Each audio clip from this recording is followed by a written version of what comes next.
नमस्कार दोस्तों, मेरा चैनल कथा भक्ति सागर में आप लोग का स्वागत है। आज हम केदारेश्वती लिंग के अभिभावकी की कथा सुनेंगे।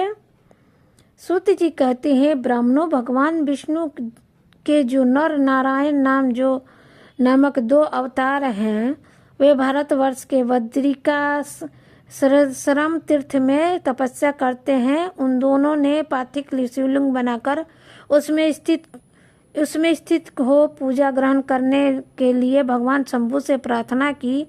शिव जी के भक्तों का दिन होने के कारण प्रतिदिन उनके बनाए हुए पार्थिव लिंग में पूजन करने के लिए आया करते थे। जब उन दोनों के पार्थिव पूजन करते बहुत दिन बीत गए, तब एक समय परमेश्वर शिव ने प्रसन्न होकर वहाँ कहा, मैं तुम्हारी आराधना से बहुत संतुष्ट हूँ, तुम दोनों मुझसे वर मांगो। उस समय उनके ऐसा कहने पर नर और नारायण ने लोगों के हित की कामना से कहा, देवेश्वर, यदि आप प्रसन्न हैं और यदि मुझे वर देना चाहते हो तो अपने यह स्वरूप पूजा ग्रहण करने के लिए यहीं स्थित हो जाइए। उन दोनों बंधुओं के इस प्रकार अनुरोध करने पर कल्याणकारी महेश्वर हिमालय के उस केदार तीर्थ में स्वयं ज्योतिर्लिंग के रूप में स्थित हो गए।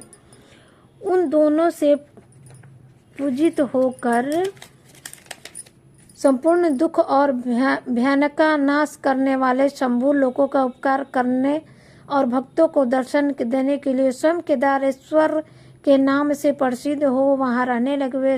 वे दर्शन और पूजन करने वाले भक्तों को सदा अभिष्ट वस्तु प्रदान करते हैं। उसी दिन से लेकर जिसने भी भक्तिभाव से केदारेश्वर का पूजन किया, जिनके लिए सपनों में भी दुख दुर्लभ हो जाता है, जो भगवान शिव का प्रिय भक्त वहां शिवलिंग के निकट शिव के रूप से अंकित वल्य चढ़ाता है, कंकड़ या कड़ा चढ़ाता है, वह उस बल युक्त स्वरूप का दर्शन करके समस्त पापों से मुक्त हो जाता है, साथ ही जीवन मुक्त भी हो जाता है। बद्रीवन की यात्रा करता है, उसे भी जीवन मुक्ति प्राप्त होती है। नर और नारायण तथा केदारेश्वर शिव के रूप का दर्शन करके मनुष्य मोक्ष का भागी होता है, इसमें संशय नहीं है।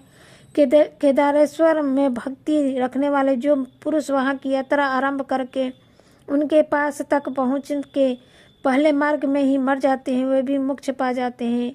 इसमें विचार करने की आवश्यकता नहीं है कि केदार तीर्थ में पहुंचकर वहां पर प्रेम पूर्वक केदारेश्वर की पूजा करके वहां का जल पी लेने के पश्चात मनुष्य का फिर जन्म नहीं होता।